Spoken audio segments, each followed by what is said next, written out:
Une révélation si choquante que je préférerais rester dans l'ignorance est le récit de Malachi Martin, un individu prêt à tout risquer pour découvrir la vérité derrière l'une des plus grandes énigmes de l'Église catholique, le troisième secret de Fatima.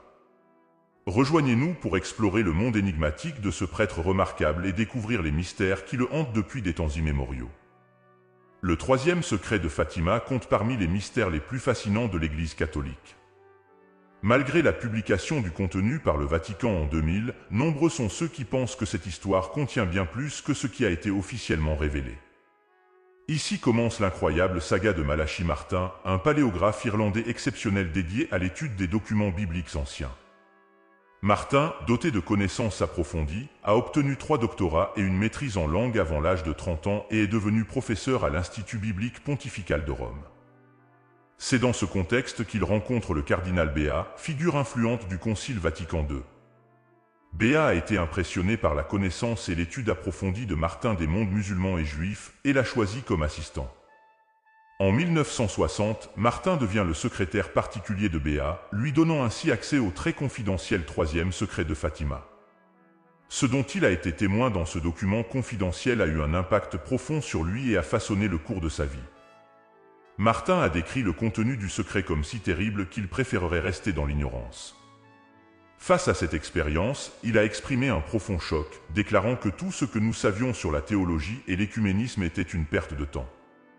Cependant, l'histoire de Martin avait d'autres facettes. Après avoir quitté le sacerdoce, il a continué à écrire des livres et à parler de ce dont il a été témoin au troisième secret de Fatima. Il a déclaré avec véhémence que le Vatican n'avait pas révélé tout le contenu du secret et qu'il restait encore beaucoup à découvrir. Sa conviction que le Vatican cachait quelque chose a attiré l'attention des médias, faisant de lui une figure controversée aux yeux de nombreux observateurs. Pour Martin, le troisième secret de Fatima était plus qu'une simple curiosité ou un sujet de discussion. C'était une vision qui l'a marqué pour toujours, influençant sa pensée et ses écrits pour le reste de sa vie. En 1964, Martin, désillusionné par la direction de l'Église, demanda à être démis de la prêtrise. Il souhaitait vivre sa vie de manière indépendante, affirmant que de nombreux membres de l'Église, y compris l'ordre des Jésuites, étaient plus intéressés à maintenir le pouvoir qu'à sauver les âmes. Il a dénoncé les Jésuites pour leur soutien aux marxistes, notamment dans la théologie de la libération. Après avoir quitté l'Église, Martin s'installe à New York, où il entame une carrière réussie de romancier.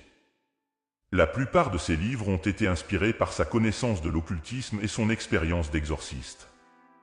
Mais ce qui a vraiment retenu l'attention du public, ce sont les écrits de Martin sur l'Église et le troisième secret de Fatima.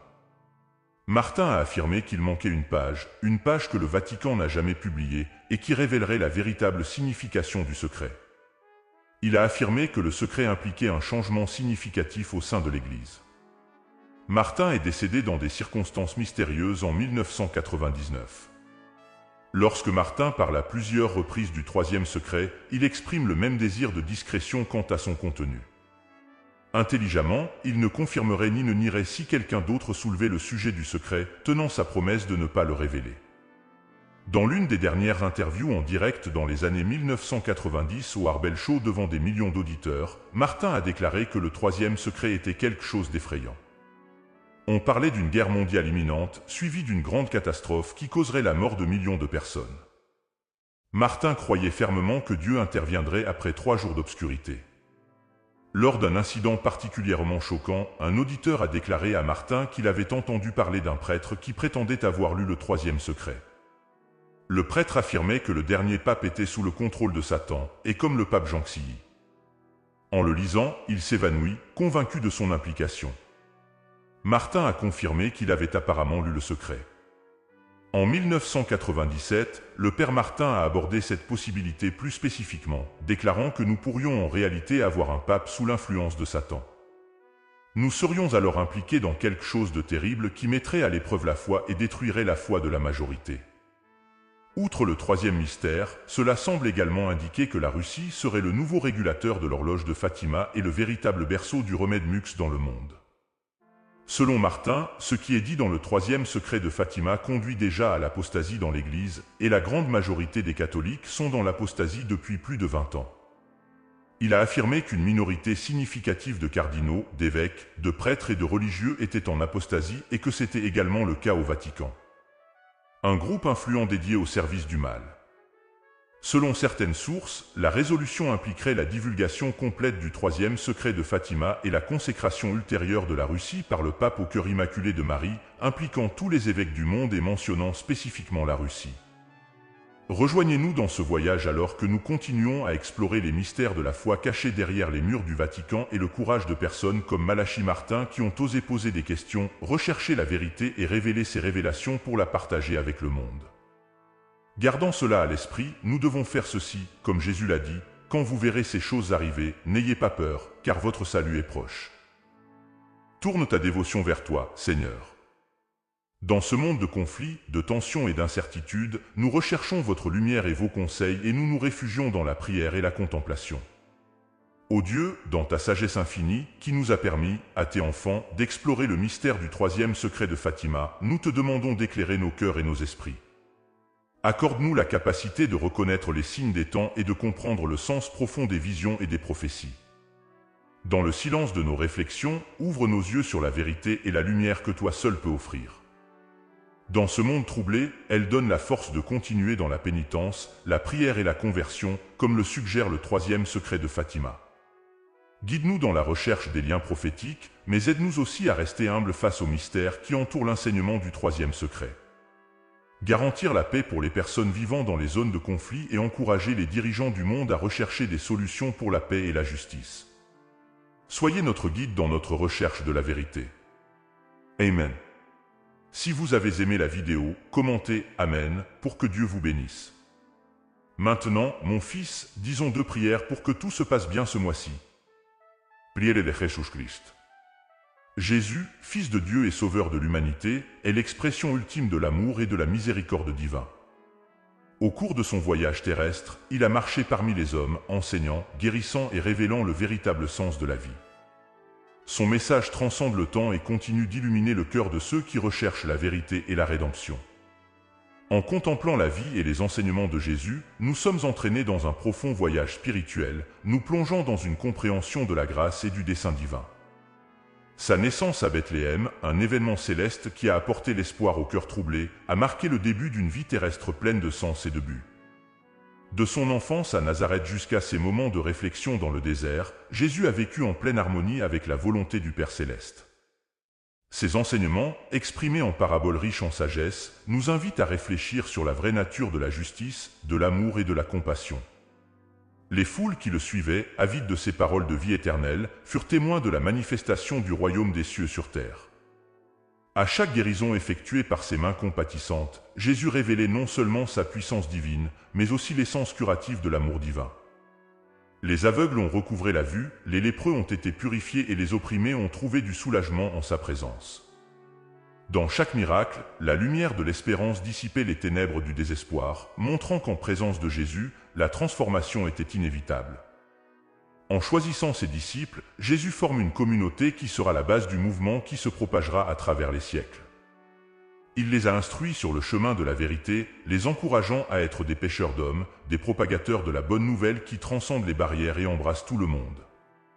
La dernière scène, moment de communion et de révélation, a précédé le plus grand sacrifice qu'il s'apprêtait à accomplir pour toute l'humanité.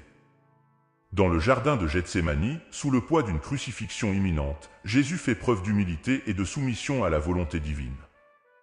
La sueur de sang, expression de l'intensité de son angoisse, était visible dans la solitude de la nuit.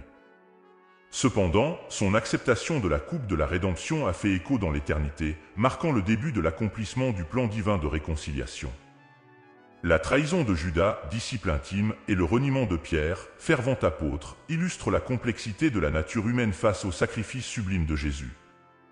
Son procès injuste devant Pilate et les foules réclamant sa crucifixion révèlent les ombres de la méchanceté humaine, contrastant avec la lumière de la perfection divine. Le chemin de la Via Crucis, marqué par la douleur et la souffrance, a culminé avec la crucifixion sur le mont Calvaire. Là, parmi les voleurs, Jésus portait le poids des péchés du monde, expérimentant une séparation momentanée d'avec son Père. Son cri d'agonie, « O Eli, Eli, lema sabachthani » retentit dans les cieux, brisant le voile qui séparait l'humanité de la présence divine. Cependant, la mort de Jésus ne marque pas la fin de l'histoire. Le tombeau vide, le matin de Pâques, proclamait la victoire sur le péché et la mort. Sa résurrection, événement divin qui transcende l'entendement humain, a confirmé sa nature divine et son pouvoir sur la vie et la mort. La rencontre avec Marie-Madeleine dans le jardin et avec les disciples d'Emmaüs a révélé la continuité de l'amour et de la sollicitude du Sauveur ressuscité. En montant au ciel, Jésus a confié à ses disciples la mission de faire de toutes les nations des disciples, en les baptisant au nom du Père, du Fils et du Saint-Esprit. La Pentecôte, l'effusion du Saint-Esprit sur les apôtres, leur a permis d'accomplir cette mission avec courage et puissance divine. La promesse de la seconde venue de Jésus en tant que roi triomphant offre de l'espoir et de l'attente au cœur aspirant à la restauration finale de toutes choses. Il reviendra juger les vivants et les morts, établissant un nouveau ciel et une nouvelle terre où la justice et la paix régneront pour toujours. Au milieu des complexités de la vie, les paroles et les actions de Jésus continuent de résonner comme un appel à la transformation intérieure et à la poursuite d'une relation personnelle avec notre Père céleste. Son amour inconditionnel, sa grâce abondante et sa miséricorde compatissante sont des sources inépuisables de réconfort et d'encouragement pour tous ceux qui le recherchent. Puissions-nous, en tant que disciples de Jésus, embrasser son message d'amour, de pardon et de rédemption. Que la lumière de ta vérité éclaire nos chemins, nous guidant sur le chemin de la foi. Au milieu des vicissitudes de la vie, puissions-nous trouver refuge dans la grâce de Jésus, notre Seigneur et Sauveur, qui vit et règne pour toujours et à jamais. Amen.